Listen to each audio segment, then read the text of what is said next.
is my favorite song. Eziokwe Mediwo, the truth has won, and there's nothing but goodness all around us. In spite of all the challenges that we face, all shall be well with us. And day one, I'm Okedibia Dr. Wonyo Osimiri, and I'm your host on Chiism Live. I am so excited to have you here.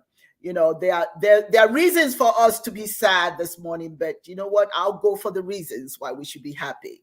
We have breath, we're inhaling and exhaling. And for those of us who have our family well, healthy and with us this morning, what a reason to celebrate.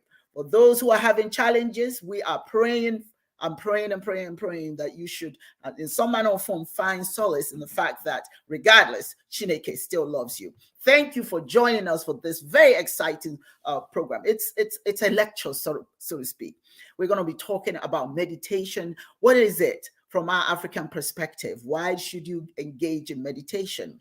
But before I go into that lecture today, let me first and foremost introduce to you the one and only Dibia Ochoaja, my co-host. Hello, Dibia. Oh, yeah, guys, yeah. Hey. Carl. You're looking mighty sharp there. Look at you. Hey, I said, you know what? I had a dream. I had this dream, and it was about how sharp you were going to look this morning. I said, God, Chineke, because I have to at least try to compete some kind of way. So I got my iron. There's no competition. Put myself to work. I still ended up failing miserably. So there you have it. Thank you. Welcome. Let me see now. Let me add. Hello. Dibia Chie Dozie Meraye Kano. I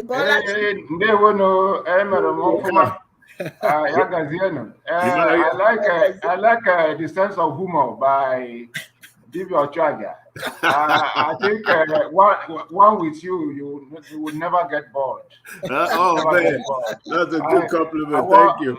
I wonder how you were when you were both small and up to teenage. I can see you used to boy nice all the girls around. I know. All the girls around. Yes. Ukuda Child says, Uncle Yudi, you're looking great. Okay, so he's there. We know he's trying to be politically. He's trying to be politically correct. Thank you, Charles. All right, I'm good now. Somebody noticed something, so I'm good. Okay, I want to bring our special guest, Simona Ajamu. Hello, Queen. Hello. You? Oh, very good. How you doing? Very good. All right. President of Intuitive Sciences. She is an awesome sister. She has her own show. She just does wonderful things in the community. Good. And she is a cheist at heart. There we go. Her mother-in-law, Queen Mother Ushindara, was the head of cheism for Midwestern region of the United States. Queen Mother Ushindara, yes. Mm-hmm. And that's her daughter-in-law right there, her son's daughter. She was on the program, was it last week or 2 weeks ago? Yes. She's just a wonderful spirit. So good to have you. Welcome to the family, and hopefully from here on out, we'll change lives for our people. So definitely, welcome. Definitely. Yeah. I think our audience are they're just so sweet this morning. Thank you all for your wonderful, wonderful comments. And I want to, at this time, I'd like to thank all of them who are joining us from different angles. Let's see, we've got people on Chiism Live on YouTube. Thank you for joining us there. African Spirituality on Chiism on Facebook, and also African Spirituality on YouTube. So thank you all for joining us. And those of you that we don't see, we thank you for being here with us. You are in for a treat. And we're going to talk about African meditation. We're going to talk about meditation. So I'm going to ask Dibia Chiedozie. I'm going to take you out for a minute, and Dibia Ochoaja, and that leaves me and Simona for this first part of this program. Simone, how are you? Ndewo, I see you. Very good. Beautiful this morning. Chineke is working overtime with you today. Yes. Thank you. Oh, isn't it a wonderful day to be alive? I don't know how yes. it is in Michigan, Yes. but here it is bright and sunny, and I'm just soaking it all in. It's the same here. It's fortunately, I think it'll be 60 degrees today. That's unusual for Michigan, as you know. Yeah, so it's a climate change. Day. Climate change. It's coming in different ways, you know? Yes. So this is what I'm going to do. I am going to do a brief presentation about meditation, and then we'll talk about it on the other side after I do the lecture, and then we have a little moment of silence so that we can actually experience meditation.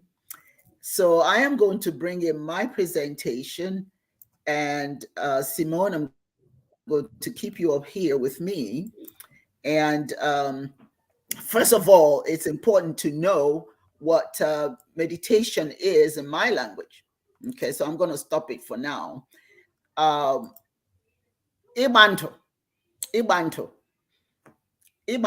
is what we call meditation.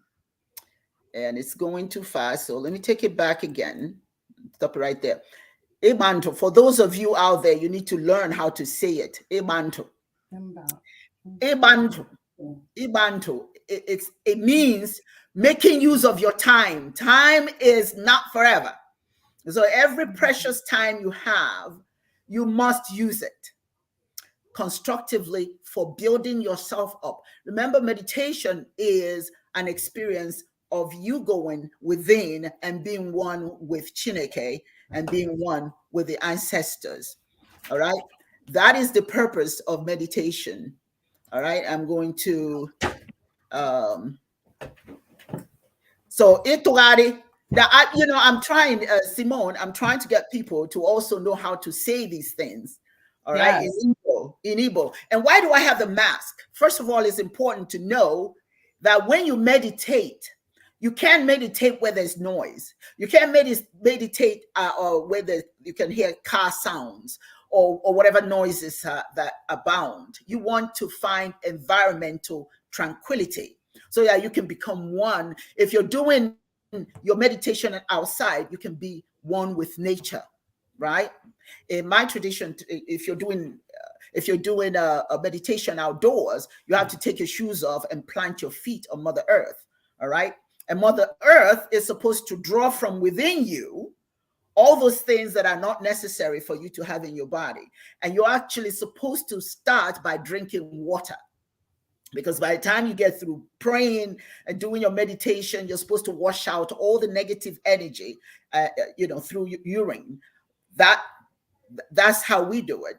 So you can do it outside, and we're not doing it outside. So I'm not going to focus on what you do outside. I'm going to focus on what we're doing inside, what we do when we're inside. Remember, environmental tranquility. I love masks. I'm building my room right now. I have a lot of masks in my home, but I'm building a particular room with all these different masks. I've ordered these masks. I'm sharing with you the masks that I've ordered that I am going to use to create that environmental tranquility for myself when I do meditation. I have a space that I use, but it doesn't have these things, but I ordered them. And I'm telling you, create your environment. Create it. It is so important. We invest so much money in all kinds of things, but you want to create an environment that would allow you to be quiet. And sometimes the symbolism is important too. When you have these symbols on the wall, in African spirituality, the masks represent the spirit, okay, the spirits of our ancestors. So for me, it's important. So I ordered these so I can create. And I tell you what, once I create it, I'll be glad to share with you guys. You will just love it. So if you have the means, if you don't, it's not an imperative, but if you have the means, invest in masks because they are very tranquil and it's a great symbol for us as African people because we use it to symbolize our ancestors. So that's the one thing. So if you're going to Ibantu, learn to say that Ibantu, which means making use of time. Time is not forever. So when you're meditating, you're you're engaging in imanto, making use of your time for your own well-being. So I'll share the next.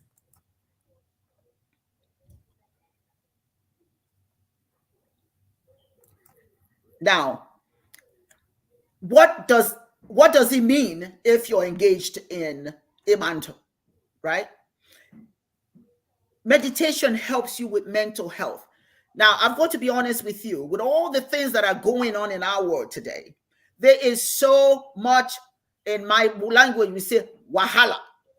Well, it's not my language, but in Nigeria, we say wahala or palava. There's so much problems around us that we need to find a moment in time to get rid of all those from our minds, because it will mess you up. It will mess you up. So it improves your mental health. It allows you to be quiet so that you can just block out the noise of the world. You know, it also helps you. This is what meditation does. It helps you improve your self-awareness at that moment that you're by yourself. You know, meditation is not something that's relegated to any one religion or any one culture. People have different ways of doing it. So I'm not here to tell you this is the only way to do it. I'm just sharing with you some of how we do it, and I personally, how I do meditation. All right. So if you're not engaged in meditation, start thinking about it, because what it does to you, it helps improve your self-awareness. At the moment that you're by yourself, you are talking to yourself. You are feeling, as a matter of fact, when you're meditating, you can hear your heartbeat. You can either feel it by touching, or you can actually hear the thump, thump, thump of your heart. That's your self-awareness. Okay. It reduces anxiety. It reduces anxiety. So when you take that moment, you are not focused on all the things that trouble you, all the things that cause you anxiety. Meditation allows you at that moment to let them go.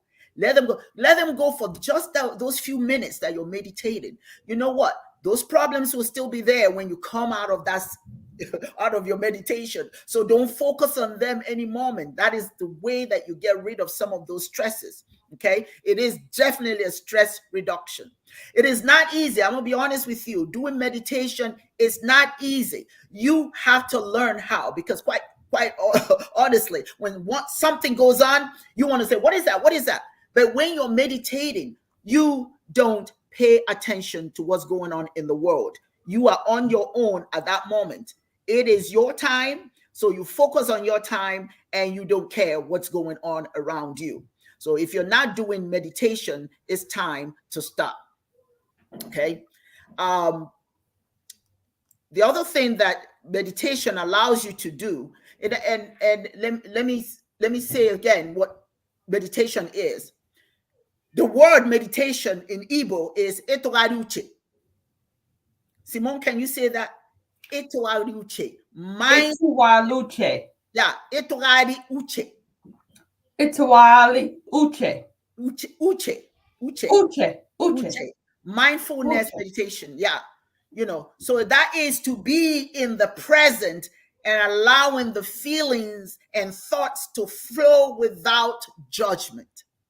You see, at the moment that you're doing meditation, you know this because of intuitive sciences. You know that at the moment of meditation, anything that comes in, allow it to flow through.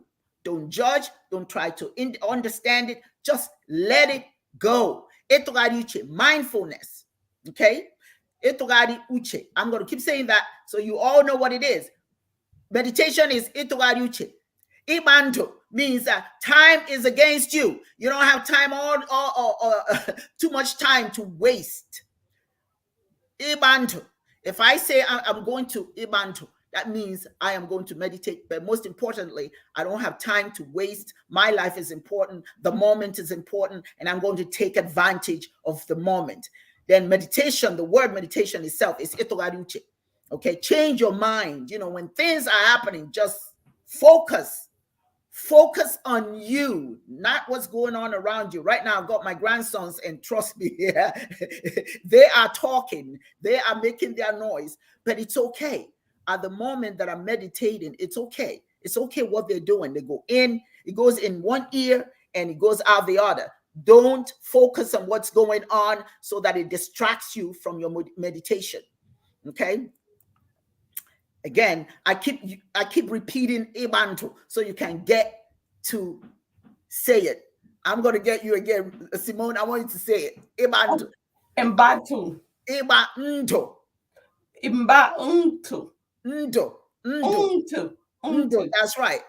I had to breathe life into the moment. And in Igbo, we say, Kaike ume ndo. Kaike ume itu. Ndo nime oge. In the moment. In the moment. Une. Niku. It's okay. It's okay. Listen, it's not your language. I understand. It takes a little bit. But I'm putting it out here so people know that we too, we have our own way of saying things in our language. So everything is not English. You see, we have our own concepts. And if you interpret it in English, you find out it's the same thing you say in English, but we say in our language. To breathe in, to breathe life into the moment. Bring life into the moment.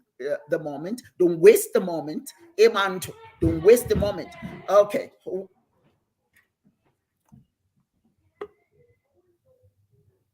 Okay.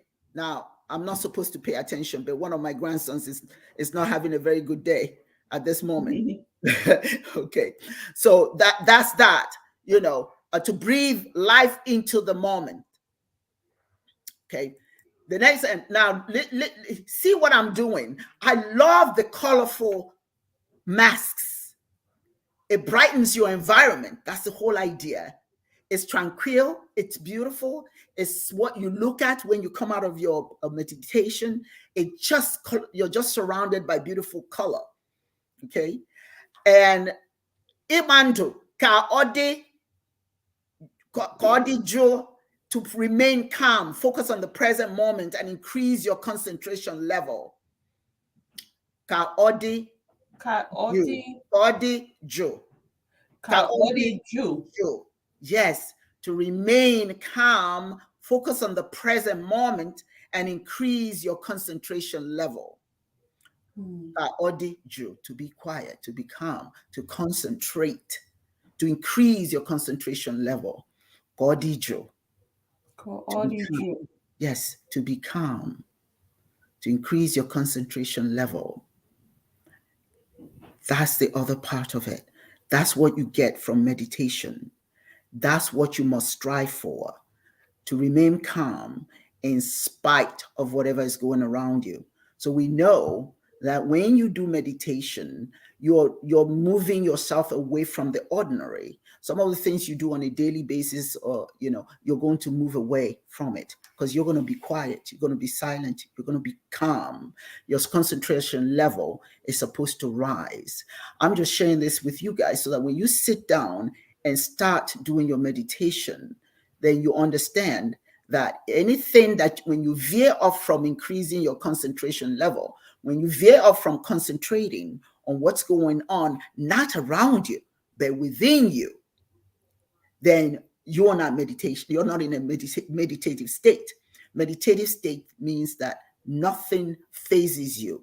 Everything goes in one ear and out the other. Is it easy? No, it's not an easy thing to do.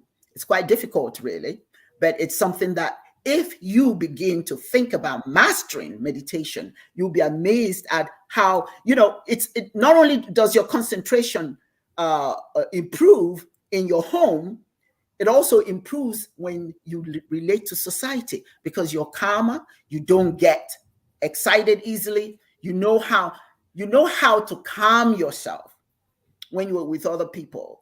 When you're tried, because people will try you. They'll try you at the grocery store. They'll try you at the line at the bank. They'll try you anywhere. But if you do meditation, Ibantu, don't waste any minute. Just be calm. Overthinking is a bad thing.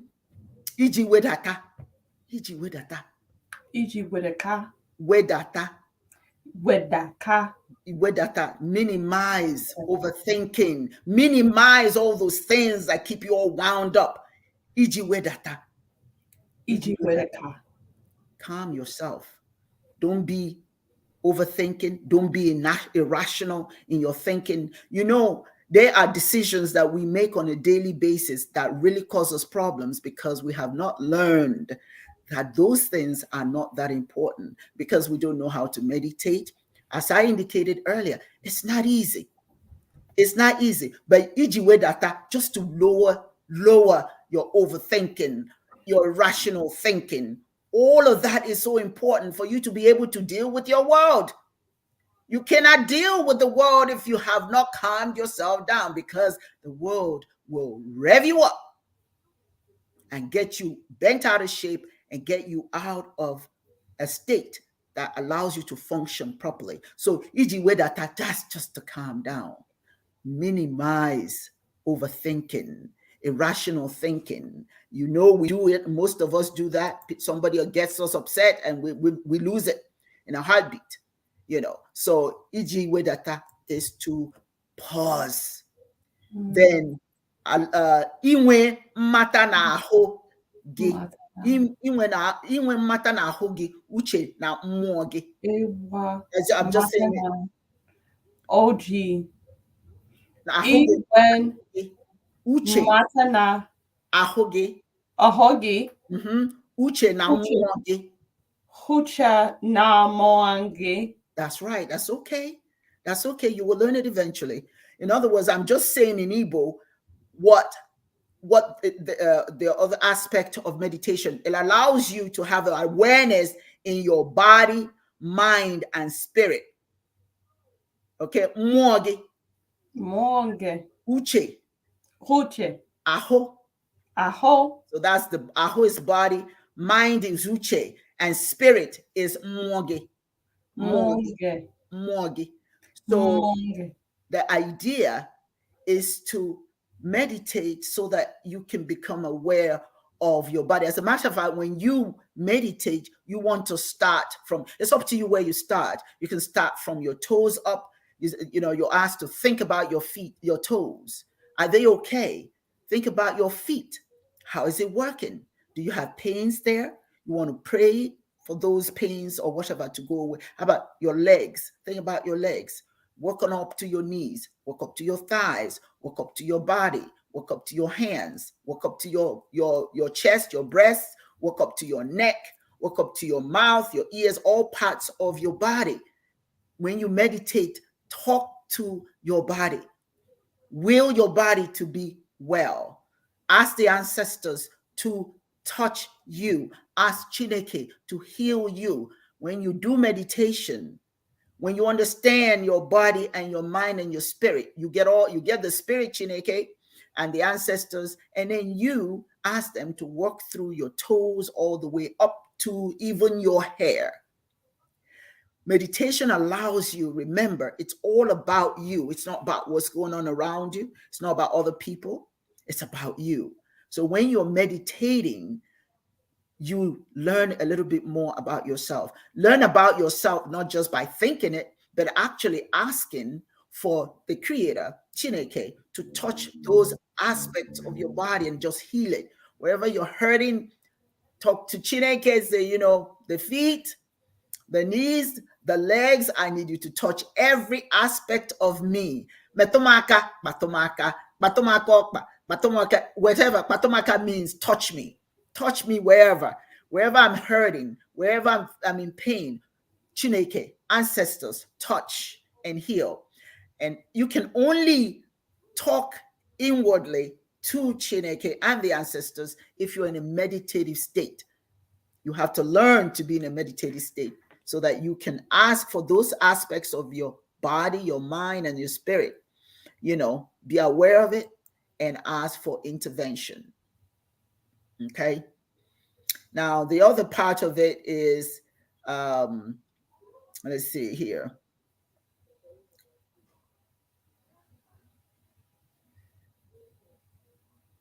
In the meantime, while I'm waiting for this, then iji nweta ghọta doro anya, to achieve clarity of mind, to make yourself better than you were your past self, to achieve clarity of the mind, to make yourself better than your past self. You know, I have this PowerPoint, and anybody who wants this PowerPoint, I'll give it to them.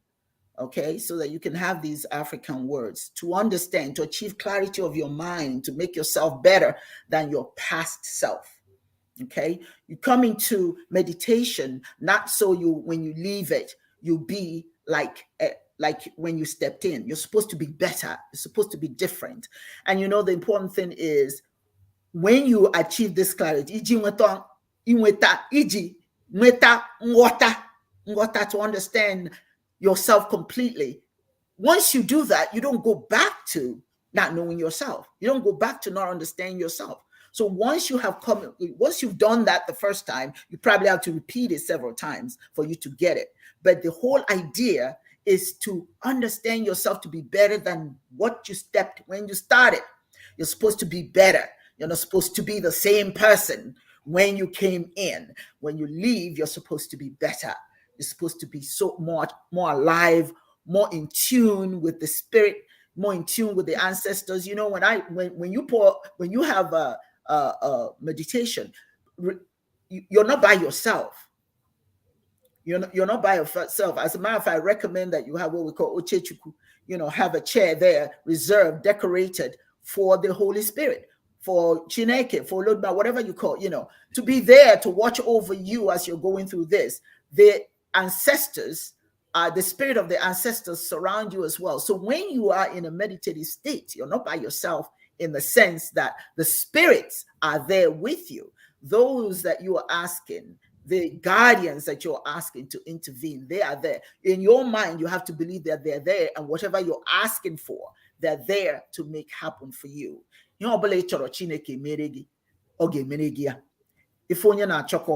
Whatever you seek, you shall find. At the moment you're in a meditative state, that's when you start asking, you know, for intervention, whatever. But you don't necessarily have to articulate it verbally. You can, you know, you can say that to yourself within, because when you're doing meditation, you're not supposed to be talking. You're supposed to be very quiet, but you can talk to yourself in your mind about what you want, the kind of intervention you're looking for.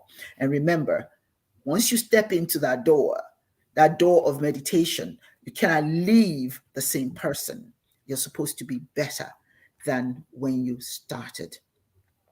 You know, you can always tell when people have not done any meditation, because once they get angry, they're just wild and screaming and yelling. I saw a woman at Walmart, not my favorite store, but I do go there, and she was just yelling at this child, and screaming.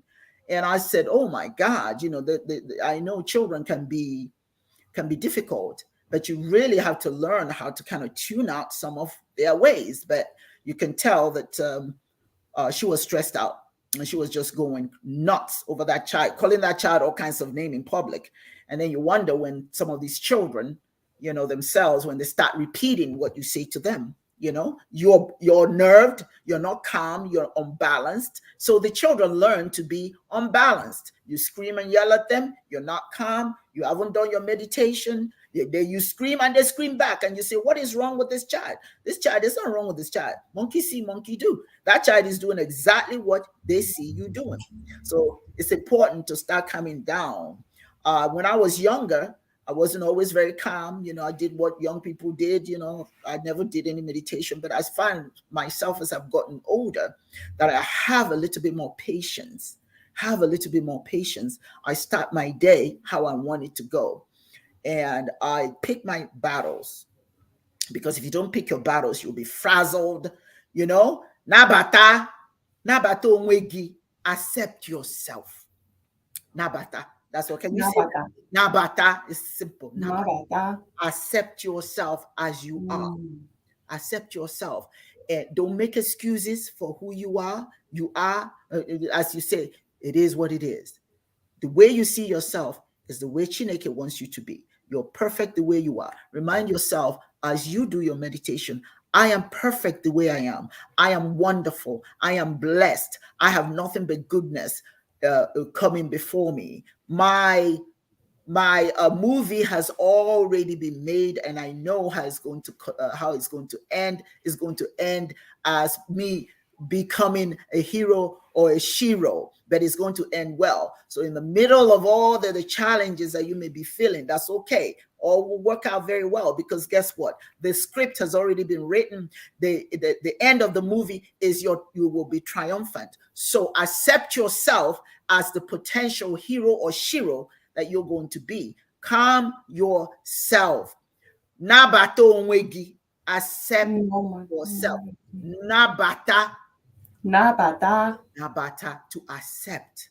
And once you accept yourself, you will be amazed that it doesn't matter what people say outside, what people call you, because you are already all that you're supposed to be. So now this time I'm going to ask all of you to just take a moment and just close your eyes and just listen to this music, everything that we talked about, accepting yourself, allowing yourself to take control of your mind, ask the ancestors and Chineke to work through you from the bottom on up, to touch everywhere that hurts, to heal anything that needs healing. And you're not perfect, but you're good enough. And as long as you accept that, you are okay. You are okay. Ademumma. Ademumma. Ademumma. I am good. I am fine. I am all that I'm supposed to be. So just relax now. Right. Inhale.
Was that beautiful?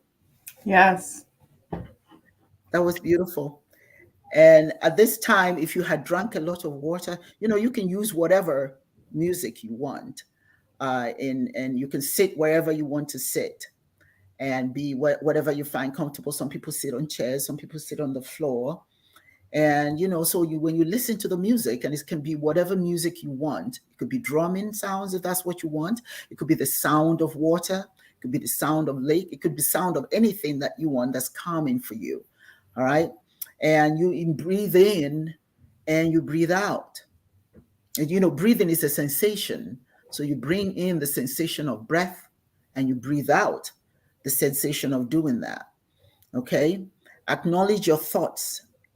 Whatever those things are that come to you in the middle of all of this, just acknowledge them. Don't dwell on them. Don't try and figure them out. Don't try and solve the problem. Just let them be. Let them pass through you and back out the other way. And when you meditate for as long as you want. It could be 20 minutes. It could be half an hour. It could be at 5 minutes. But make it a daily habit. Ibanto, because life does not wait for one. Take advantage of every aspect of your being. Take advantage of it, work with it, and so it is. Ladies and gentlemen, I hope you enjoyed that presentation about Ibanto. Yagazi. My sister, thank you. Now, you stay there. I want to bring my Yeah. You guys enjoy that? Look at me, I'm wiping my eyes. I've been in meditation for a while. In between it, I cried. I thought about a lot of stuff, and it just brought to bear the misconceptions we have about our relationship with Chineke. Yes. In meditation, normally you go to church in Chiism, in Chiis, the congregation. You always have 2 minutes of meditation, to connect with your chi, where you concentrate on whatever issues may ail you, whatever wants that you have or needs that you have. You kind of spend some time with yourself. In our congregation, you have 2 minutes to do that. Then after that, we say, which means that whatever it is that you have in your heart, yes, may the Almighty Chineke grant your prayers for you. Yes. Right? It gives you a chance to have a one-on-one with your chi. Yes. You get that. I don't know if you get that in a whole lot of other churches, but there's a lot of religions where you are actually afforded to do that. One of those religions is Buddhism. You do that in Buddhism, you do that in Sikhism. Most religions have meditation. It's not an African thing. Yes. We present it here to show that we too do these things. So there's nothing that people practice spiritually that we in Africa didn't do. We did the same thing. We just, because of our religious beliefs and practices and rituals that is unique to every religion, we have ours. So it's always a good thing to present what we do in comparison to what everybody else is do, things that other people do, have a comparative study or analysis, so that we in Africa, we Black folks don't sit around thinking that there was something that was brought to us that we were not doing. The difference is whoever has the gold makes the rules, right?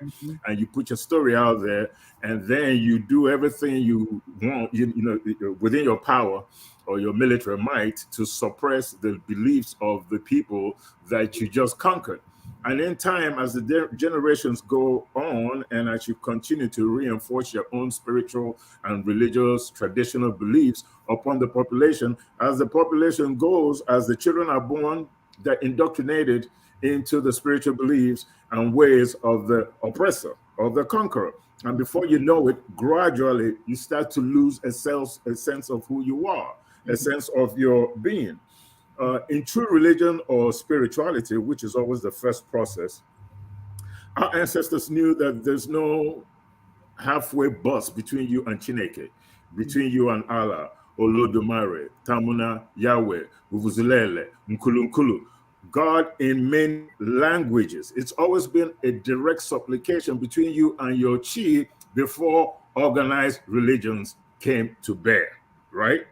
So that any religion or spirituality that tells you that you have to do specific things for you to have a relationship with Chineke.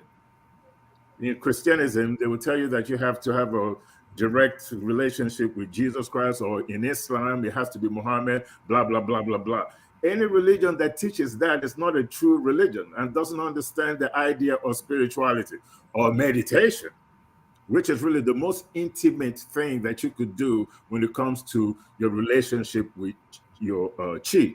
The prayer or meditation that is said or done in private is the strongest link that you have between you and your chi. So it's very important that you have a moment in your life where you have a one-on-one dialogue with your chi, with yourself, because the God that you seek is in you. It's not an old man in the sky somewhere.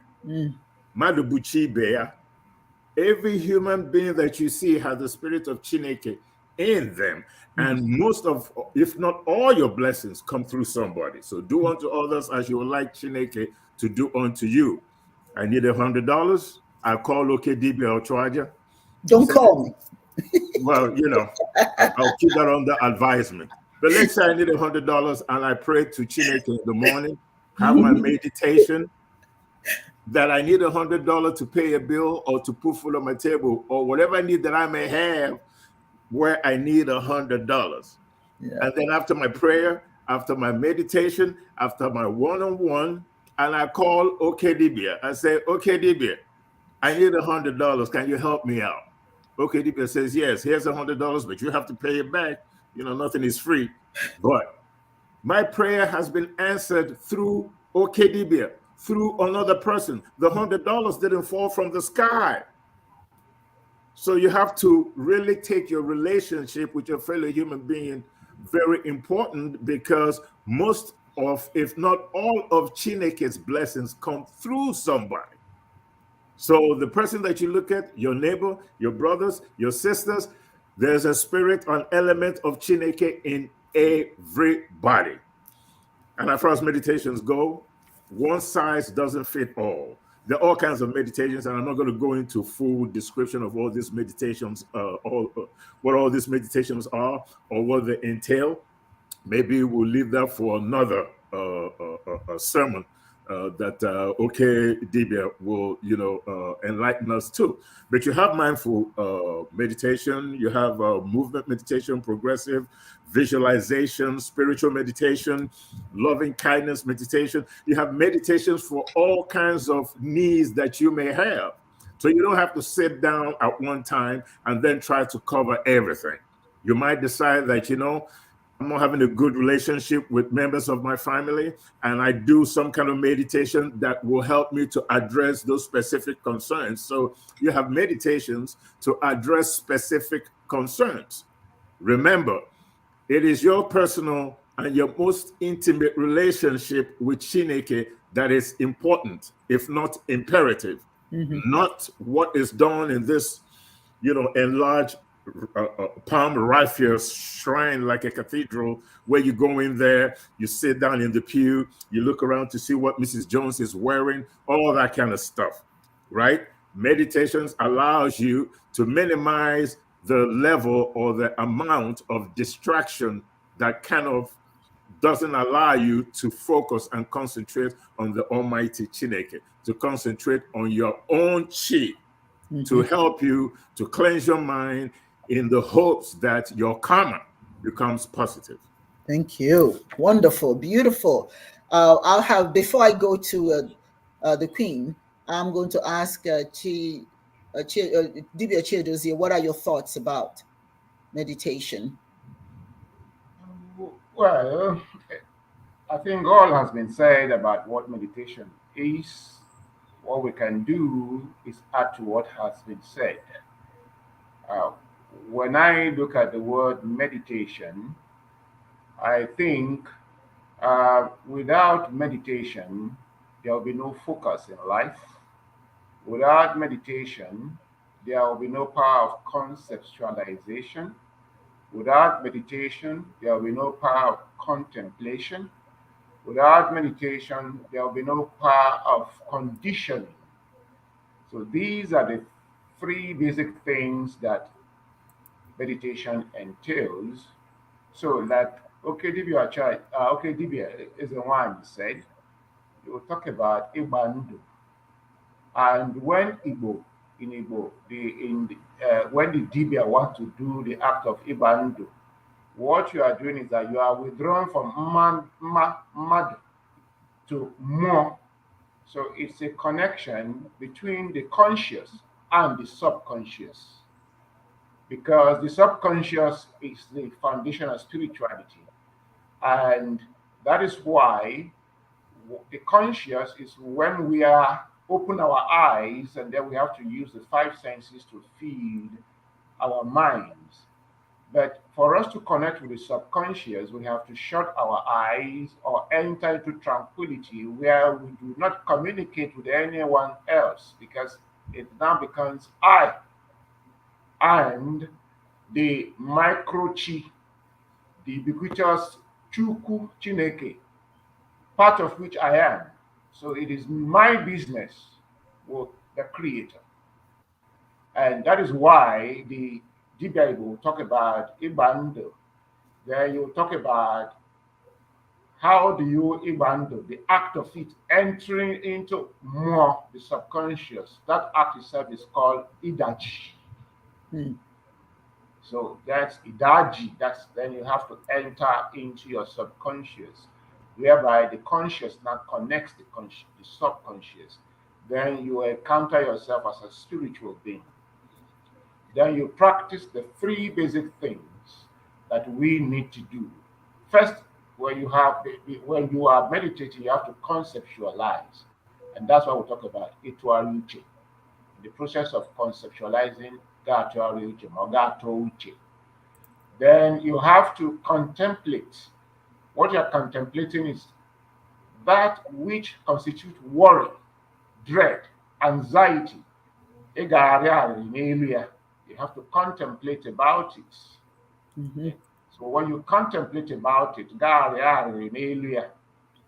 then when you contemplate, then you have to concentrate that Mhm. and so in the process, the heart and the mind become connected. The Mhm. heart becomes connected to the mind, and the mind gets connected to the subconscious. Mm. And then we can practice this in two ways. Uh, we practice it by linking ourselves to the forces around us. Mhm. And usually, I would usually like to connect myself with the spirit of that particular day. Like today is a cake, so I connect myself with the spirit of a cake. Then I run a circle around myself. I project the K in the front, which is water. And Mhm. since Earth is a container for water, so Afo will be behind so that Ikea and Afo can link, water and Earth can link. I Mhm. project Ori to the right Mm. and I project Unqua to the left because air fuels fire. And then the coordinator of the four is Abia. Then I connect with it, and I connect with the forces of the moon and the sun. Then Mm. I connect with Chineke itself. Then I ask for generation of energy to envelop me and permit me so that I become one with it. Then I charge up my Ipachi, the Mm. chakras at the 7 points. Like as the one said, you start from your feet, then you break it to your knees, then to your waist, you charge up your waist, then you charge up the solar plexus at the stomach, just a little bit above the navel. You take it to the heart, you charge up heart, then you run it around down your shoulder, elbow, you project it from your palms, you bring it up again, run it around, then you run it down your spinal cord to your waist like 3 times. You project it to the voice box. Then you, at each point, you have to breathe in and hold, count 10, and you project out. Mm. Then when you come here, you hold it, and if you run it down your spinal cord 3 times, you have to project 3 times. By which you breathe in, and then you breathe out. Ooh, Mm. ah, ooh. Then you take it to your pineal gland and focus on the blue light, because the blue light, it opens up, it connects us to that pineal gland there. It tries to open it up, to open your psychic eye. Then you now take it to the pineal gland itself, because that's the place we download. Like if you look at the Rosicrucians, they draw us like insects with antennas. These are our antenna. And so, and these are linked. Then immediately you project out from there, you harmonize with the total 3 levels. As you project, you begin to say your heart content up there, conjuring the principles of love, light, and life. So that's one way of doing it. Another way we can do it is when we encounter, perhaps we encounter something in the subconscious, which is dream. The dream world is subconscious, it's pure spirit world. And what we encountered is good. We want to make it positive. And then and then we take our symbol of, as we guide you, we contemplate, we conceptualize, we contemplate, we condition, concentrate, and as we finish it, as you said it in the more, you say it out, Namado. That's all. But if it is something negative and you don't want it to come into reality, you do the same thing to cancel it, because it happened in the spirit world, which is dream world. And so you have to cancel it here. You cannot cancel it in the physical. You have to go to the more level world and cancel it. That's the bit that I know. Thank you. Very good. Beautiful. Wonderful. Now I want to bring in my sister here, Simone. What are your thoughts? Well, I feel that meditation is the door. It's the door. And I tell a lot of my clients, people that I work with, I talk to people about my experiences spiritually. First, I want to just thank Chena K. I want to thank my ancestors, because this message has been brought to me. When you brought up mask, I didn't know what masks represent, the African mask, but I used to make masks for my grandmother. My grandmother, before she passed away, she still had my mask I made at 10 years old. So this is symbolic, because Ashiki, my husband, told me, well, my mom came to me and said, you need to pray to your grandmother, Mildred. And she's the one who has the mask, and so she's been communicating with me all week. And this just puts the icing on the cake for me. And I thank Chena K for this journey, because I connected with my ancestors since a young child, and all of this is coming together. I pray to Chena K that I would know the truth. And this is helping me with learning more of the truth. Because the spirit, the Chena K, my ancestors have been teaching me all along. So, but this is coming together, for me. This has been so powerful for me today. Thank you, Auntie. Your Excellency. Thank you. Because this is so wonderful for me. This is confirmation. I said, I'm going to go out today, get everything like I was a little kid. I'm about to cry, because, and start making masks again and putting them up. That's how I'm interpreting it, what my grandmother is saying to me today. And, I'm so happy, because I didn't know the connection. And I've always, even my grandmother always wanted to connect to the African roots. We just didn't have a chance. We didn't have the knowledge to do that. And so means so much to me. This show means so much to me today. And a lot of things relate to a lot of the things that I do. I'm in meditation. I'm a lot of my healing work is intuitive. It's intuitive. I mean, I get the intuition, plus I'm a Reiki master. So a lot of things line up with Reiki. Reiki is the same as Ki, the Holy Spirit. All of it is the same, coming from Chena K. It's the energy coming from Chena K that is used for healing. In order for us to get into that state, we must get into a meditative state, because the work that I do is and I do a lot of distance work, and even relieving pain. I just had a testimonial where one of my clients was in severe pain, and went to the specialist, went to the doctor. She's doing a testimonial around 2:00 today, so I'll be doing that testimonial. But she gave me a written testimonial. She had pain in her back and her sciatic, and they didn't know where it came from. But then Chena K told me, you're not following your spiritual walk, which is an African spirituality, Ifa. She was supposed to go down that path. And I told her, until you submit, this is going to stay with you. She submitted that day. The pain left and it has not come back. She's in a process of becoming initiated. So I thank Chena K. I'm thankful for this show. I just can't believe it because it's so much confirmation for me, and it pulls things together. I'm so it's so heartwarming. That's a testimonial right there.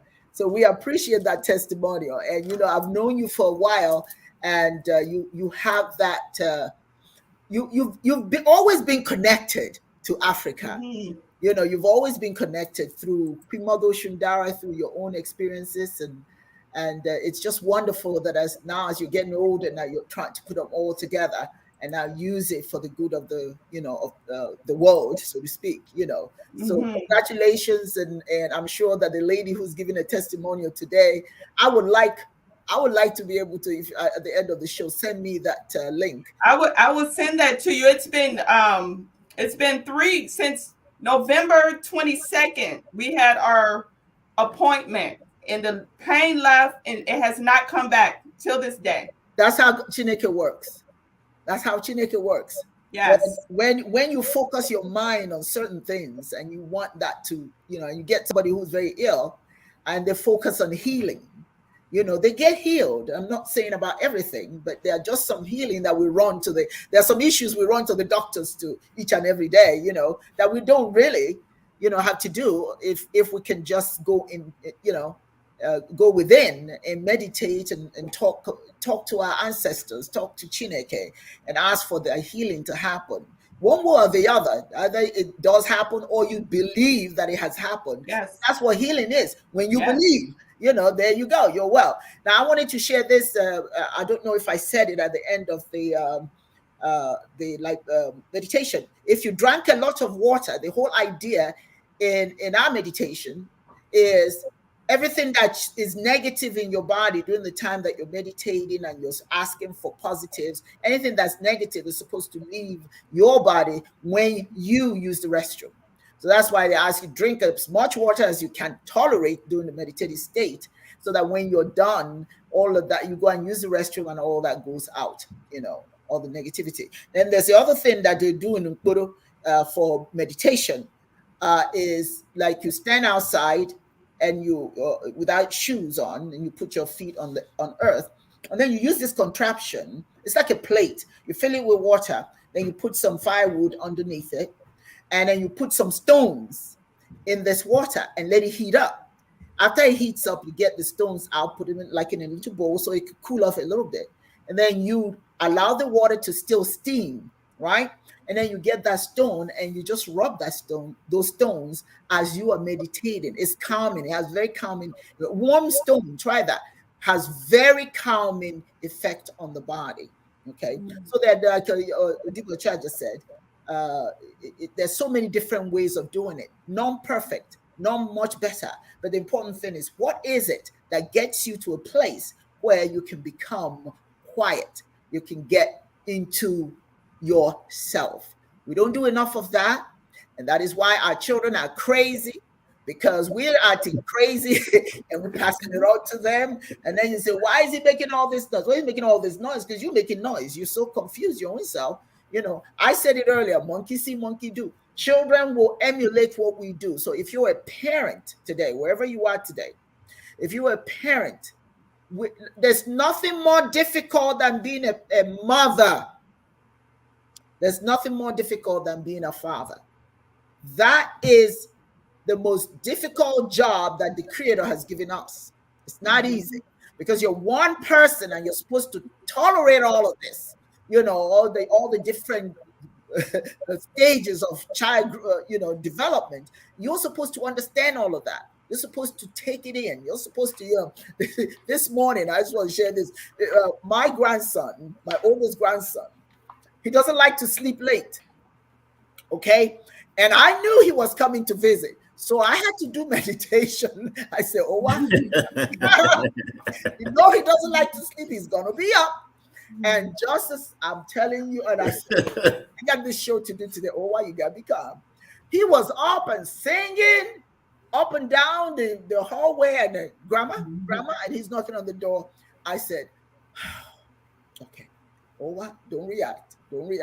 He was waking everybody up. It's like, I'm up now, so let's all get up, But in his own little world, he doesn't care what you think. All he knows is he's up. I'm up. What's your issue? Why is everybody sleeping when I'm up? We're all up. Let's all get up. So it's not easy to be a parent. So meditation is important. Never react. I'm going to say this to you, people, and then Yudi, I'll go to you.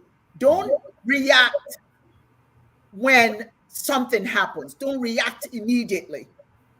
Never react immediately. Think about what you're going to do. Even if you have one moment meditation, think before you react. Now, I'm going to be honest with you. I used to have times that, when people get me angry, I just want to react. No, I've learned, you know what? That's your journey. That's not my journey. If you got an issue with life, you're going to deal with it. It doesn't have to be my reality. So I have to go in and just inhale and exhale and say, nope, I'm not dealing with this today. So meditation doesn't have to be 30 minutes. Doesn't have to be 20. Doesn't have to be. It could be 1 minute. 1 minute that allows you to assess the situation immediately. Inhale and exhale before you react. Yudi, your thoughts? Yeah, you're absolutely right. Like I said, meditation takes you to a depth of who you really are, right? It strips you of everything. And I think Dibia Chidozie had eloquently, described the process, in terms of what meditation does for you and the various aspects of your existence physically, that is involved in meditation. But meditation strips you of everything. It allows you what we call psychological focusing of whatever your issues are. Okay? We have all kinds of issues.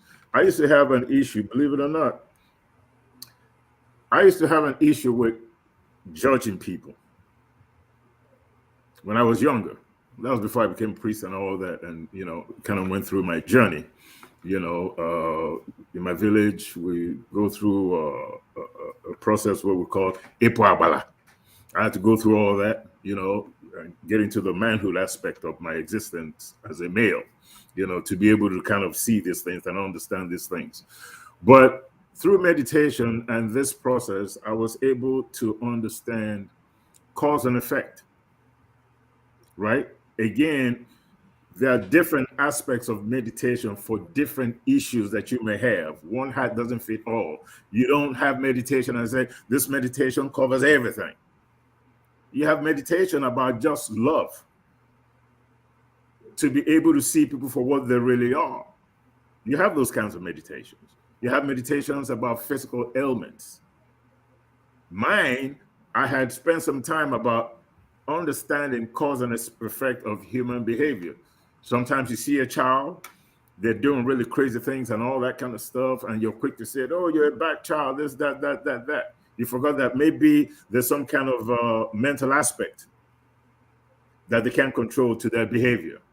Or maybe you see a serial killer, and you just automatically assume that this person is evil. Yes, what they did is evil and all that. But then when you dig deep down, you come to find out this guy, his mama was on drugs and left him when he was 2 years old. He was put into a home, an orphanage where he was abused.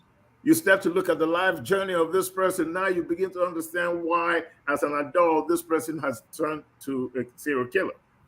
Now, it doesn't mean that what they did is right, but it allows you through meditation to have perspective about things. so that you could calm yourself down a little bit, not rush into judgment, not let things fluster you quickly.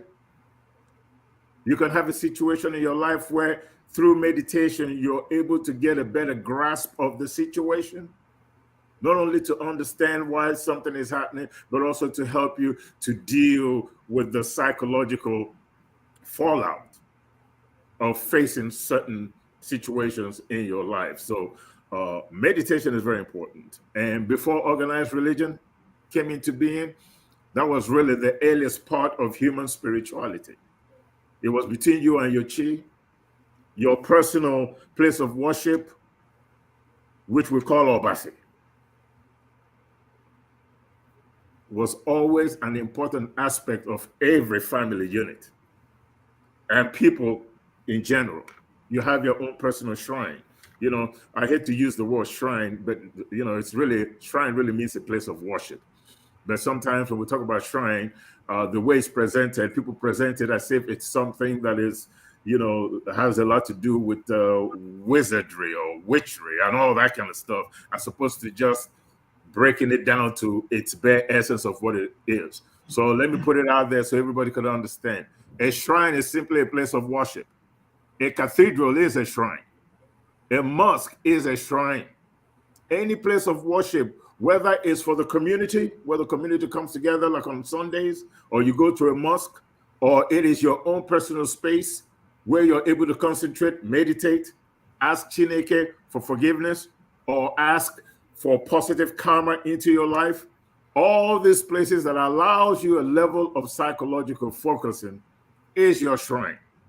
So there's nothing bad about using the word shrine. So everybody needs to understand that out there in our prayerful word, that a shrine simply means a place of worship. So it's very important for you to adopt some form of meditation in your life, you know, and it doesn't have to be something that you have to wait till Sunday to do, or wait till you get back from work in the evening to do it. You could do that right before you get into your car to go to work. You could meditate while you're driving, turn the music down, concentrate between you and your chi. I do that every morning.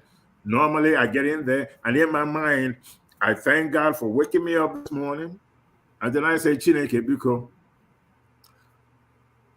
ebe m na-aga m haga ya n'udo, ọ kparịrị akpọm, ọnwachi bụrụ ọkwa hụ mama bụ ife m hara afụ.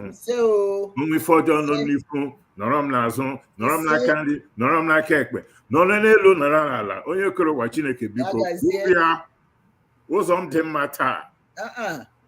Ọfọ, Yagazie.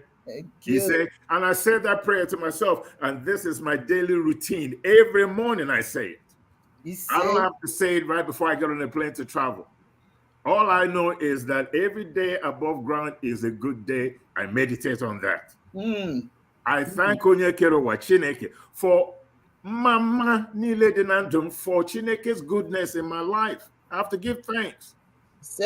It's not all about asking Chineke for something. Sometimes, you don't ask. Yeah, sometimes it's not about asking. Sometimes it's just about thanking Chineke, thanking God for all the goodness in your life. That's right. Sometimes meditation requires you to sit down and identify all the positive things in your life so that you don't look at life in such a negative light all the time. Spend some time and thank Chineke for a little bit before asking for something. That's right. And meditation allows me to do that, and I do that every morning. Thank you. Yagazie, my brother. Yagazie. Dibia Chiedozie, what is the difference between libations and meditation? Oh, well, in actual fact, the prayers we say, we can't say prayers and get the focus and direction of prayers without meditation. And like we say, when we pour libation, whether we pour with water or we pour with gin, we are mimicking Chineke. Because Chineke is the original pourer of libation. When the rain falls, it's libation. See? When dew falls, it's libation. So through libation, we connect Libation is that we are using that which has come into the physical. We are using it to thank Chineke. This which you have given to us. We are mimicking you, so we pour to connect with the energy of the earth and the hierarchy of the spirits. And that is why when we are pouring libation, we usually do it after we have said all we wanted to say. So the difference is that in libation, we are in consciousness. We say everything we want to say, we say it out, then we pour libation. But in meditation, we are into the spirit world. And so we may actually now collect meditation with libation if we want. We may want to connect the two. In the sense that when we finish meditating, we can come from meditation into physical prayer so that what we have said in the more, we can affirm it in mother. Because as on your in the sense that in the spirit world, silence is power. In the physical world, sound is power. And when we are meditating, we are into light. That's what I talk about, the principle of love, light, and life. We are into light, and we are moving at the speed of light to connect with things. But in libation, since libation is accompanied with prayers, we are at the level of sound. And then the libation is a way of one giving what I call, Igbos will call reaffirmation or affirmation to our prayers, so that it has become a symbol between us and the spirit world, a symbol between the physical and the spiritual. So in either meditation or libation, there's a connect. But one, it's about getting to the spirit world so that we can self-attune. And the other is to say out we are self-attuned, but we are saying it out using sound. While the other one, we are mostly using light principle. Okay. And so, but at the end of the day, we can connect the two. We can connect the two. We can from meditation and come into prayers or libation. And then we connect the two. But why do we throw libation? We throw libation just like we are mimicking the Creator when he throws his libation. Like here in Lagos, we have been waiting for rains. The rains just came from yesterday. It fell briefly for 30 minutes yesterday. It fell briefly today for 30 minutes. And you can see the plants are jubilating because God has poured his libation. And so in a similar way, when we pour libation, we are saying that which we have, the seed we have sown with our mouth and our thoughts, we want to water it. So,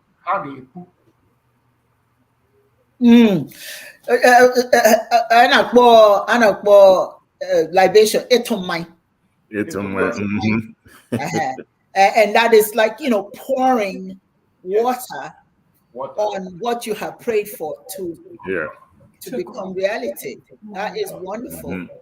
Etomai. Yes, indeed. So that you, Simone, I want to ask you, before you got involved spiritually with African people, what was your thought about our spirituality? What did you know about our spirituality? Unfortunately, about the spirituality was only what I saw on TV. I knew nothing about African spirituality, nothing at all. And I I grew up in what they call the African Methodist Church. And we even had an African man from East Africa who came. We were so excited that he was bringing Africa to us, him and his family. And they made him a pastor. But he never taught us about African spirituality or relate to us anything about African, but we were eager to know. I think a lot of people are eager to know, but they know nothing else. you know, I knew there was things happening to me that was not explained in the church. You know, I knew that there was a lot of things that were going on that I know was a part of my African roots. You know, I just thank Chineke for my ancestors because they kept me kind of connected. So when it comes to me now, when it came to me, I understood. I'm like, I see the connection. But before, nothing. I never heard of Risha. I never heard of nothing at all about African spirituality. I knew that I loved Africa, and my grandmother instilled that in us to love Africa. And we learned about Kwanzaa. The furthest we went was Kwanzaa. And we never learned about African spirituality. The only thing we would learn, you know, they would have on TV, the witch doctor or this or that, all of these things that was negative about our spirituality. But they never had anything, any positive, or we never learned anything. That was the extent of what I knew. And then there's so many African-American Christians now that are terrified of it because a lot of African Americans have been indoctrinated into fearing their roots, fearing Africa. We were at the African American Festival, and I have an aunt. She's a Christian. So it just happened that we ran into her, and she saw the mask. They have the booth. They're selling African masks and statues and everything. She said, "You're not scared of that?" And I said, "No, what would I be scared of?"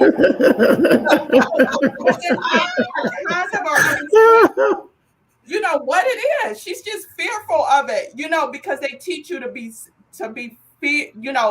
Fear is a big part of African Americans. The African American church. Fear. Mm. They don't even want to. Some people don't even want you. Like I'm a Reiki master. They're scared for you to touch them. Or they say, "You're not scared to touch people?" And I say, "No, why would I be scared to touch people? What's inside of me, Chineke, is bigger and it's taught in your position." Why are you scared? What are you scared of? But you grow up learning these things and having these superstitions that are not true. It's not Chineke, but you never learn about who you really are. And I think we have such a low self-esteem about ourselves because of that. And when I started to learn about African spirituality, I would tell people, what do you mean this is evil? Do you know your ancestors came here with this religion? Are you saying that your ancestors was evil? Are you saying that? And they never thought of that. That was never a thought in their mind. It was never a thought in their mind. And then with me growing up Christian and studying the Bible, they're not even aware of their own theology and what it says, because it says you're not supposed to fear. It says the same thing as what we're talking about. God is in you, and so God is in you. God, you don't have to go anywhere to experience God. You should have your own intimate relationship. And that comes through meditation. And when I meditate, what I do is I'm waiting, the power of waiting. I clear my mind and I wait for Chineke. I wait for my ancestors to speak to me. And I have like books and books where I just write. Once things start to come, I start to write. They give me knowledge. And I have all of this knowledge and I act on that knowledge. But the waiting is so powerful. Just waiting, and meditating, getting quiet and waiting. And a lot of times, every day, like when I get quiet at night with the kids, at night before I go to bed, I'll sit in bed and I'll just wait and listen, because we have to learn to listen. Yes. And hear, and then know the direction to go in. But that clearing, and listening, and when you guys were talking about the meditation compared to the libation, what came to me, a vision of a plant, and the roots are growing first, which would be the meditation, and then the libation, you're seeing the growth of the plant and watering, like you were saying, the plant. You know, so as you guys were saying that, I was kind of visualizing that also. Yeah. Thank you. I mean, there's something that we African people need to really put our head around. It's not what people talk about you or say about you that's the problem. It is what you embrace, what you internalize. That's what you start acting out. That becomes the problem. Let me say that again.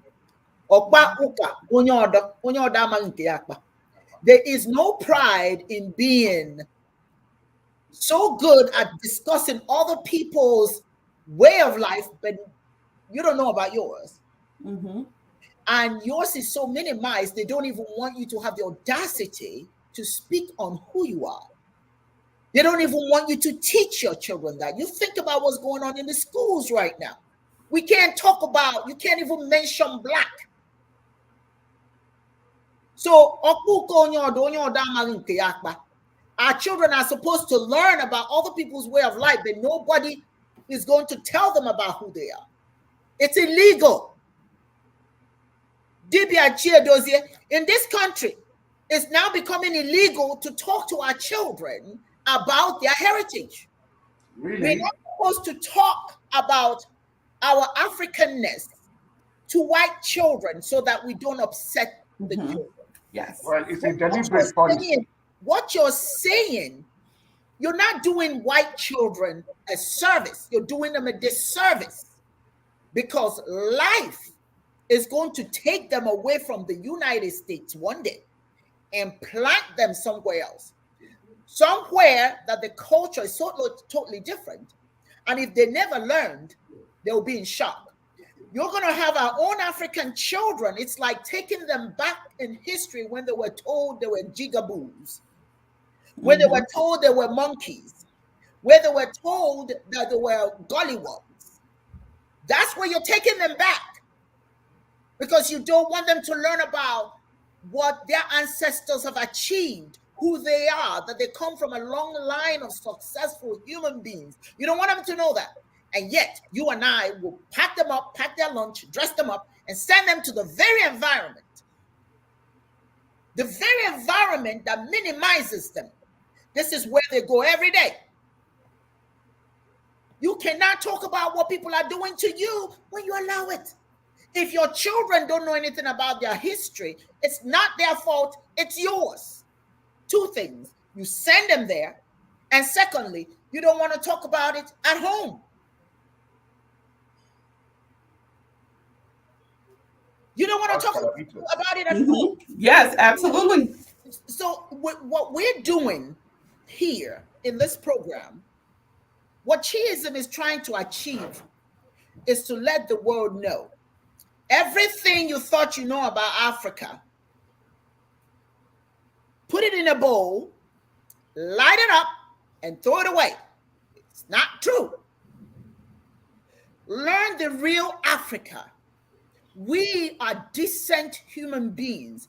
Why is it that when strangers come to the shores of Africa, they're treated with such dignity and respect? Why is that? Go to ask yourself that.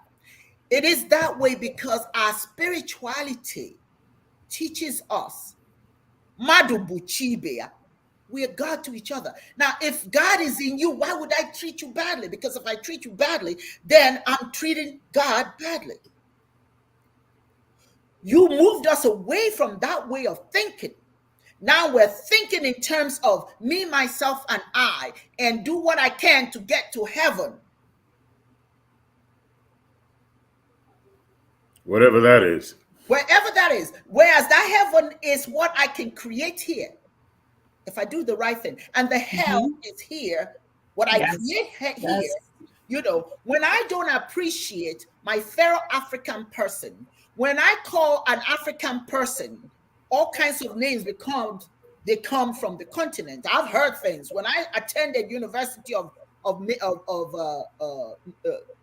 North Alabama, I heard things about Black Africans that, wow, really? There was nothing I was not called. And it was my people calling me that.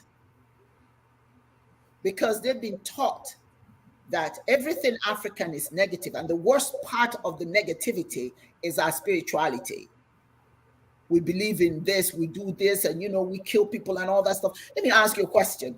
If Africans had all that power to kill and do all of that stuff, how did you think you were able to get them in your ships to bring them here?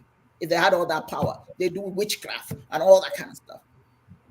No, the power that we have is what we use for our own well-being and our interpersonal relationships. We learn from our ancestors how to treat each other with dignity and respect. All that witchcraft, all of that stuff, that's not us. You guys introduced all of that. And somehow my people just lost their minds and they're embracing all kinds of stuff and attributed it to, to us. It's not us. Theodosia, you had your hand up. Yeah, I just wanted to add up to some of the things you said. What you said about is happening in the US right now. It's been happening in the world of the Caucasoid. The agenda they have for us black is the agenda they had for the Jews. When they finally established the institution of Christianity, they wanted to shove it down the throat of the Jews, and the Jews refused vehemently. So Rome and England and the European powers were the one who connived to see that the Jews were almost exterminated from Palestine. But the saving grace for the Jews is what we are doing today. Documentation is very important. So wherever they went, they taught it to their children, their culture. And I remember I read one portion from Maimonides. Maimonides said, we owe it a duty to teach our unbound generations the truth. And we refuse till our dying days to help in disseminating the very lies you concocted in our own eyes. That's how the persecution of the Jews started. Maimonides said, if you Google it, it's there. The whole story will be out. Now, what you just narrated, Fela has a music, a track he calls Ignorance. 21 years ago, English by the textile, they started to touch my eyes. What did they look for? They look for day.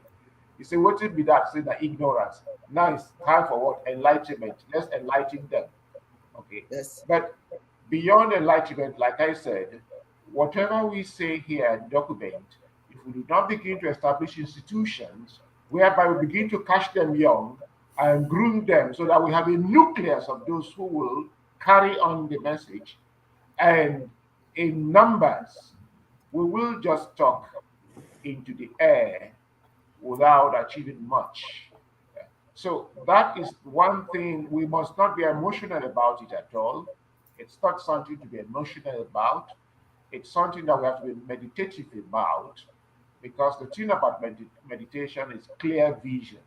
Yes. And that is where I said I wanted to say that meditation is not only done, if you master the act of meditation, it's not only done when you close your eyes. To enter into the spirit world, once you are a very calm spirit, if you have become a master of it, whatever issues before you, you can easily contemplate, conceptualize, and concentrate. And the nature of thought is that once you concentrate on the essence of a problem, that essence, once it comes out before you, and you encounter the essence of any issue before you, they begin to report the solutions themselves to you.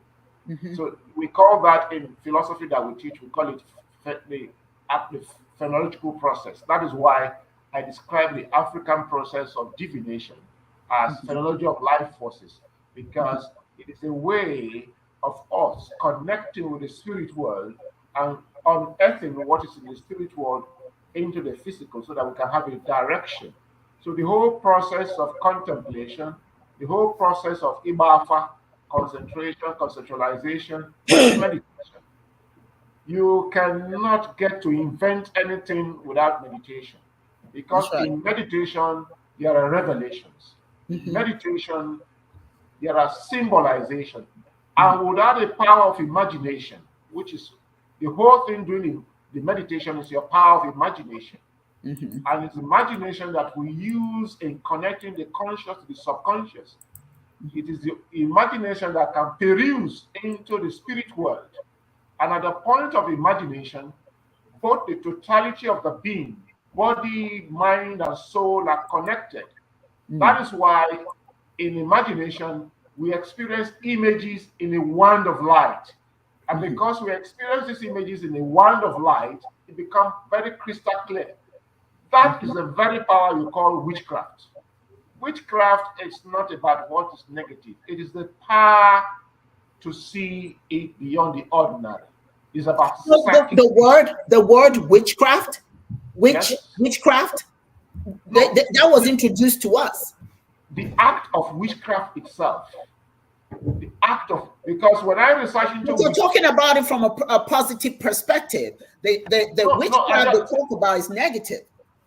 No, you see, the power of the psyche is neutral. You can direct it to any dimension you want. An armed robber, so I'll round up so that Viva Chola can come in.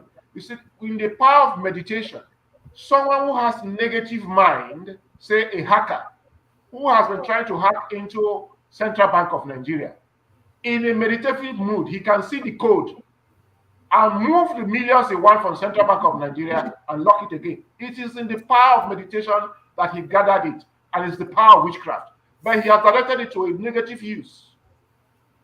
So what they describe as witchcraft, we should not take it whether it is negative or positive. What we should do is, what does it take to be a witch? No, well, you need to. This is where I'm going to disagree with you, because I guess it's a semantics of words. Okay, witchcraft, okay, is not our terminology. Okay, what you're talking about, we have our own word for it, right? Amusu, what is that? What is the Igbo for it? Amusu Mbasi. There you go. That's different. That's positive.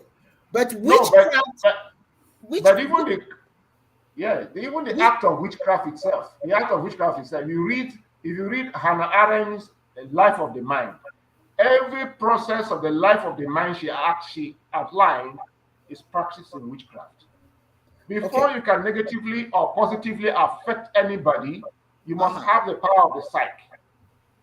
Okay, but I understand what you're saying. I'm disagreeing with you here, because maybe we're not talking about the same thing. I'm thinking in terms of when they talk about Africans and witchcraft, it is not that what we're doing is powerful. It's that what we're doing is evil. That's what I'm saying. We have our word for what you're talking about, but not their witchcraft. Okay, you do have something to say?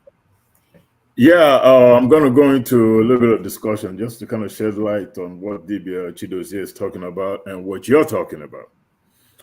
First of all, let me preface by saying, let me put it this way. The greatest tool in the hands of the oppressor is the mind of the oppressed. That's Stephen Biko. That said that.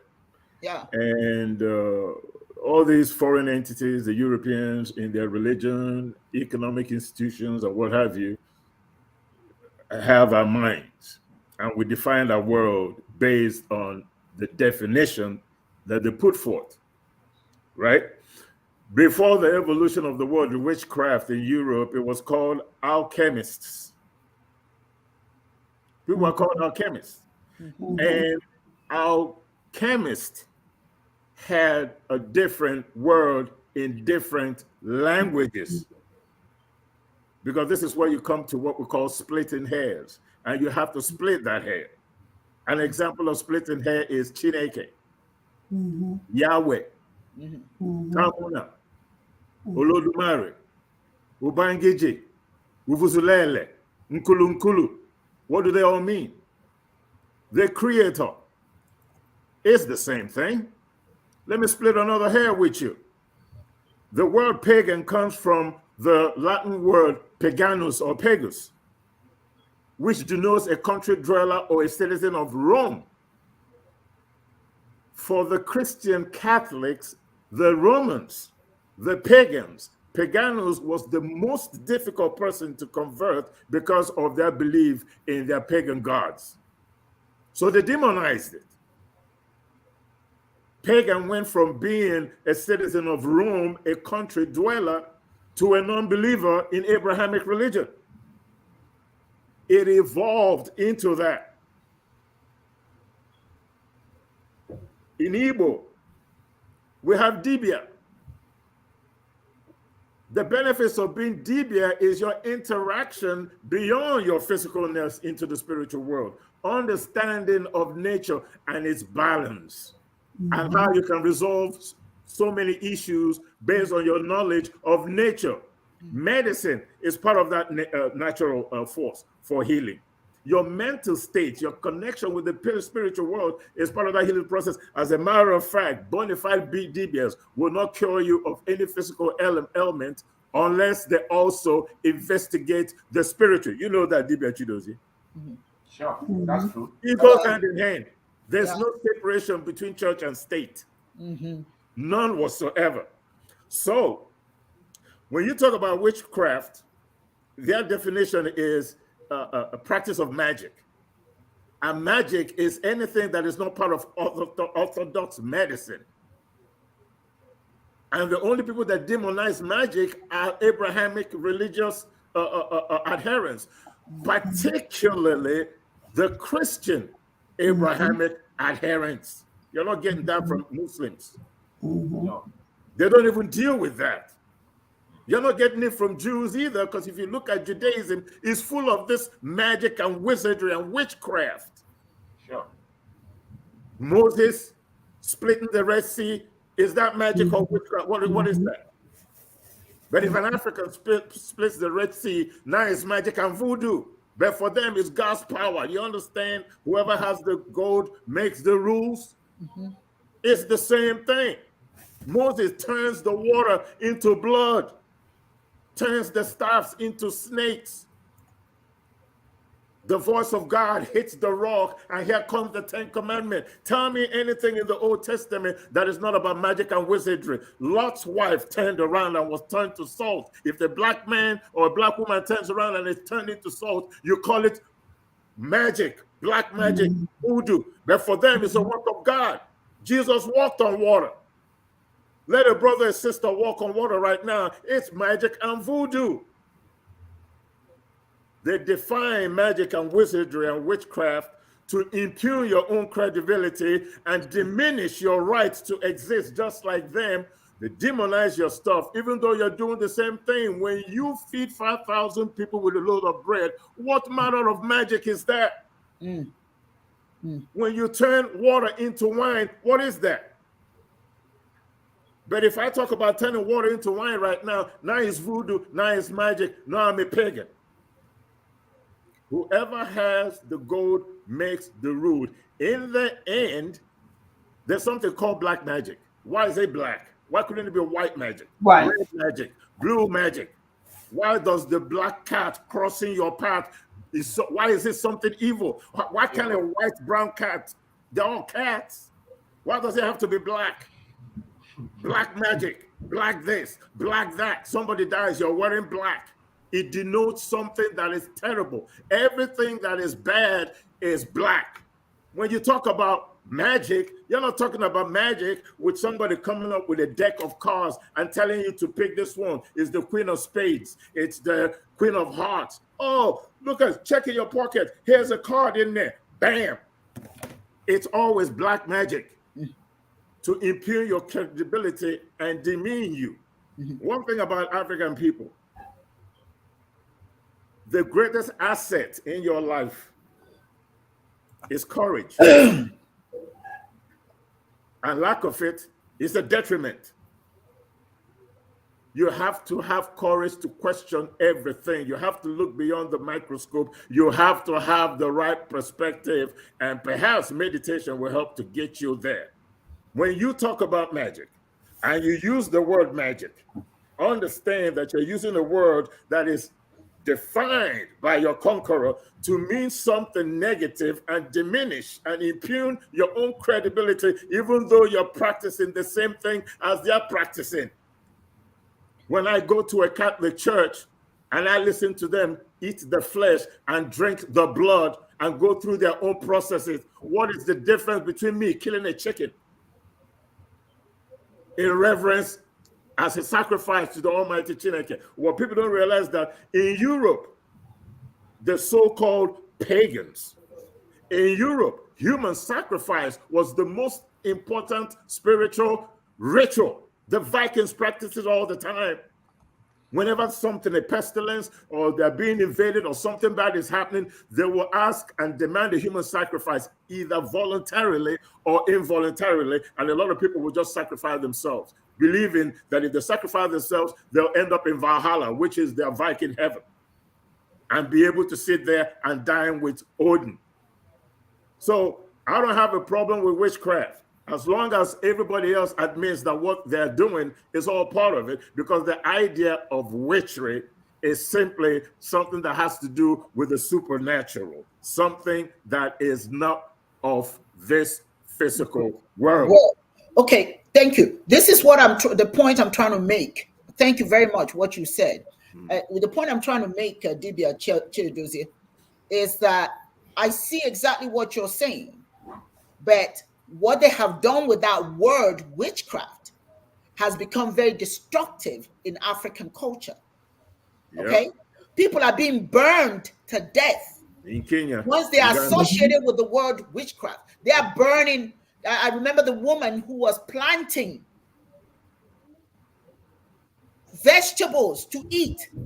They said that there was something wrong with her doing that. That's witchcraft. They burned her son, burned her daughter in public, because what? She's a witch. Witchcraft. Children in Calabar right now, there's a law against it now. Do you know how many children were killed, Yudi? Yeah. Because of the word witchcraft. So in effect, what I'm saying, I understand exactly what you're saying, but it's imperative that we don't embrace that word. We got our own word for it that has positive connotations. Dibia, or whatever else we call people with that kind of power. But once you're associated with their witchcraft, it becomes so negative, right, that people are losing lives for it. That's why I don't use it. I don't use it. I make it clear. I don't buy into the witchcraft thing. Now I can buy into what the Dibias do. I can buy into that. I can buy into what the seers do. But I can never buy into the word witchcraft because it's very negative. Even some of the pastors in our churches, they talk about us, as you know, that stuff. They do that witchcraft thing. They do that witchcraft. What is that? Because they don't understand our own words. They don't use our own words, just like you did. You identify what those words are. So we have to be very careful when we use the word witchcraft. That is their language. That is not ours. Simone, you had something you wanted to add to it? Yes, I was saying the same thing. I agree, because growing up, witchcraft, it is very clear in the Bible that there's witchcraft is evil, and there's something against. They don't even define what witchcraft is, but it's negative. Another thing, like you were saying, voodoo.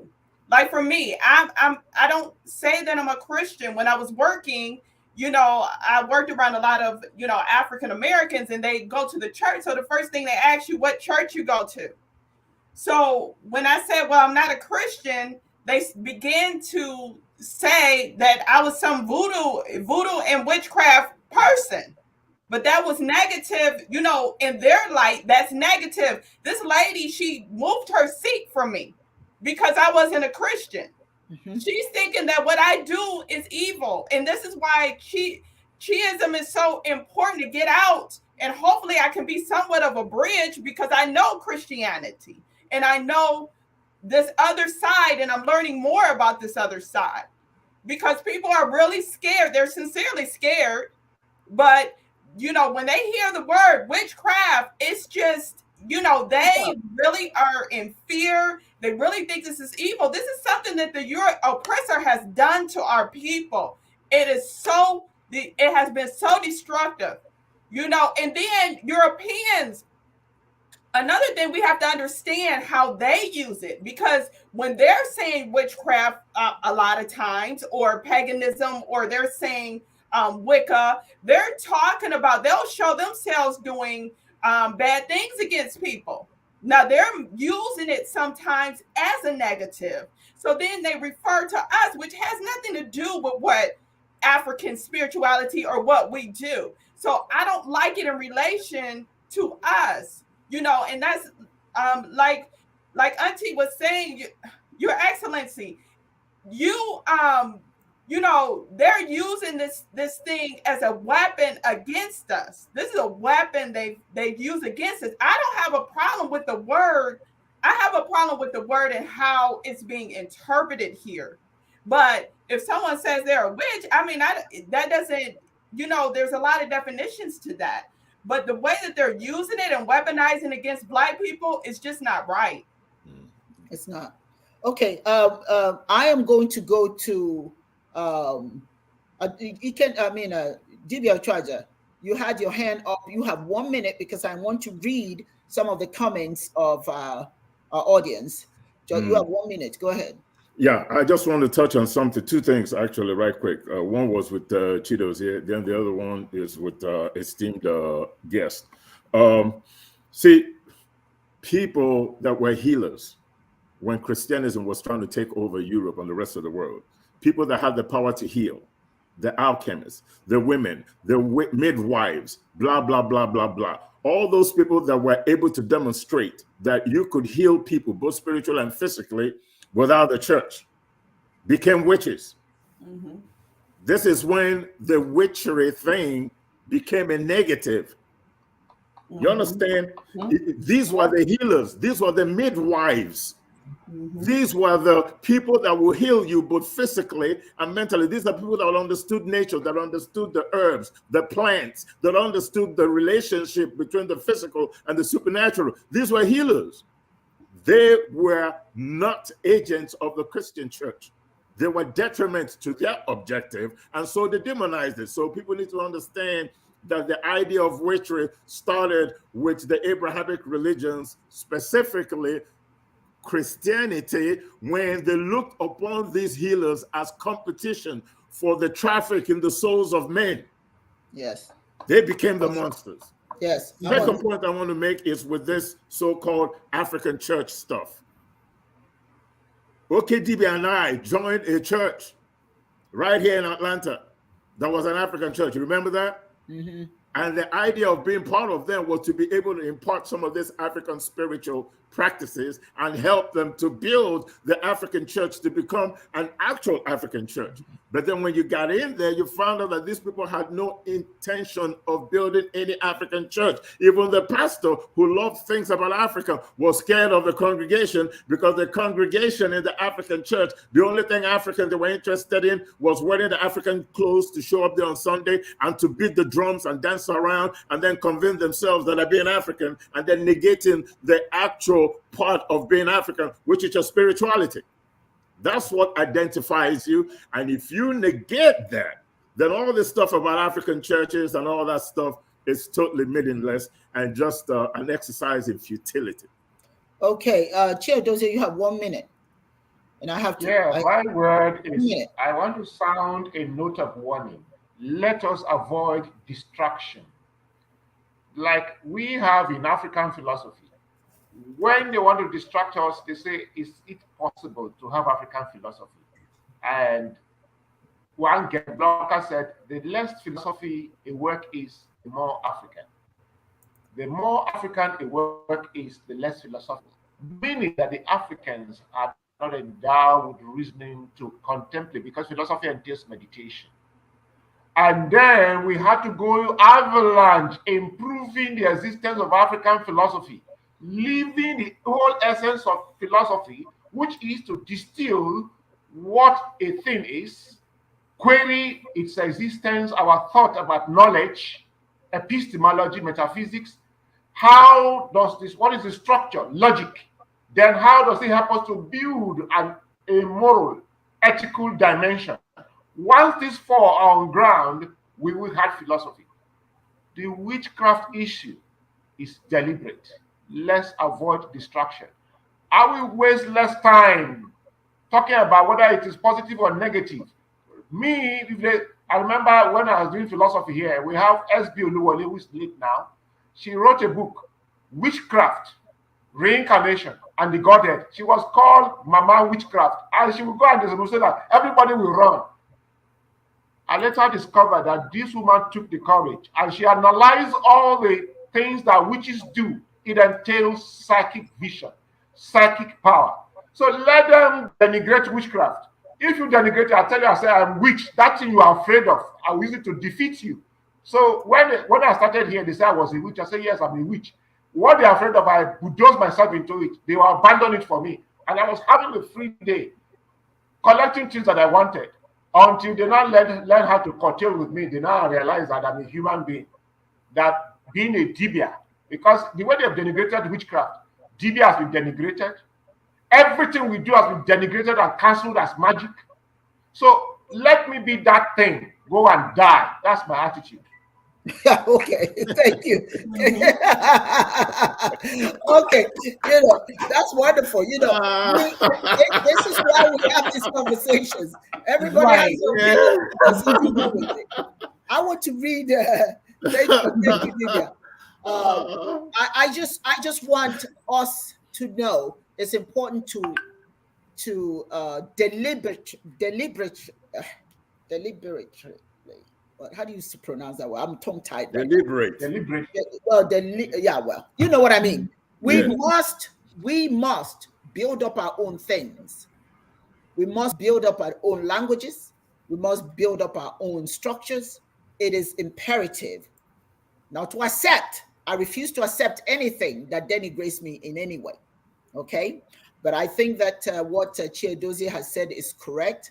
If they don't like it, well, it's too bad. That in other words, I'll use your word against you. But we must build our own words up. We must build up our own concepts. People need to learn it. So I want to just very briefly read some of what people have written here. Share those thoughts with you. Let's see. This is Nosferatu. Remember, we try to hold on to our spirituality, but due to threats of death, rape, losing family, we had no choice but to abandon them. They used the Bible to instill fear, and that our ways are bad. That's true. Thank you. That's very true. When the slaves were brought, when people came to America and enslaved, or wherever part of the world they were enslaved, they had to abandon their own spirituality. It was forced. That, as a matter of fact, it was a matter of survival. That's why you had to do that. It said, the word witchcraft was created by Europeans as a negative description of natural practice by indigenous people. Yes, but we can turn it around by, for me, not using the word witchcraft, but call it what we call it in African language. But you can always use whatever word makes you comfortable. But for me, we must, whatever that equivalence is, which is dibia, is to me what's more appropriate than anything else. My Akachi Azubike said, my view, we should abandon their languages and return to our own mother tongues. That's right. That's right. That's what we must do. Because I'm going to tell you very honestly, there's nothing I'm going to teach Europeans about me that they're going to use. They're going to use their own. They're going to turn mine around to use their own. All right. They're not going to start embracing mine to prove anything to me. They will just tell me what theirs is. And that's what we need to start saying to the world. Here's another something somebody wrote here that's very interesting. This is Akachi. Let no one be found among you who practices divination or sorcery, interprets omens, engages in witchcraft, or casts spells, or who is a medium or spiritist, or who consults the dead. Anyone who does these things is detestable to the Lord. And because of these same detestable practices, the Lord our God will drive those nations before you. You must be the blameless before the Lord. That ends there. You must be blameless before the Lord your God. That's Deuteronomy, and all of that. Okay, and I'm going to read something else. Let's see who has something else here. something interesting that this young man, oh, I'm not seeing, okay, Akimu Bro, when it comes to meditation, the main goal is to have peace within yourself. So whenever you want to execute it, it will go smoothly, and whatever you want to execute will go smoothly and flow like water. Chiism, this is Ukuna Charles Chiism taught me the consciousness of direct communication with Chineke. And each time I remember that, I feel like a king. No distance between me and Chineke. I feel so good with that mentality. There's so much that you've written. I just wanted to share some of them. I want to thank all of you that joined us on Chiism Live Facebook page and African Spirituality on YouTube. All of you, just fantastic audience we had today. And of course, we can disagree, and it's okay. It's healthy. There's an Igbo proverb that says, you just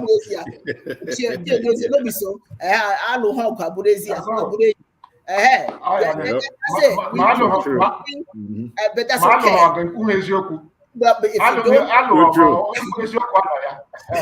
without a fight, there's no truth. So we can have disagreement, but we still love each other. We're just sharing our different thoughts. And I want to thank DB Ochoaja, UD. Thank you so much as always. You're always a joy to listen to. Thank you. DB Achille Dozier, thank you so much. Your wisdom. And then Simone Ajamu, thank you so much. So much to our program today. I hope you don't mind, because I'm going to keep calling you. You're going to keep being a part of this program. My pleasure. And certainly I just want to call out the names of the individuals that keep coming, and that's Nosferatu. You know we love you, sister. Thank you so much. Ukuna Charles, absolutely, all the time. Akimi Bro, yes, my precious nephew. Akachi Azubike, thank you, darling. Thank you for being here. Let's see, there's somebody else who joined us today. Divinating Bot, I think. Thank you so much for joining us today. And there are so many other people I can't call out. Kelena KO, thank you for joining us wherever you joined us from Florida. And all the other people on Facebook, thank you all for this wonderful, wonderful show. You know, it was supposed to be 2 hours, but we get so excited that we just keep going. So, but this, unfortunately, is the end of our program today. So I want to thank you, and we'll send you information out again for what we're going to be doing this coming Sunday. It should be another exciting show. So come prepared, bring your tea, bring whatever it is that will make you comfortable, and let's do this again. Thank you. Thank you, guys. Have a wonderful day. Suffer for world. Now your fault be that. Me I say, now your fault be that. Suffer for world. Amen. Enjoy for heaven. Amen. Christians go they yab. In spirit from heaviness. Muslims go they call Allahu Akbar. Suffer for world. Amen. Enjoy for heaven. Amen. Christians go they yab. In spirit from heaviness. Muslims go they call Allahu Akbar.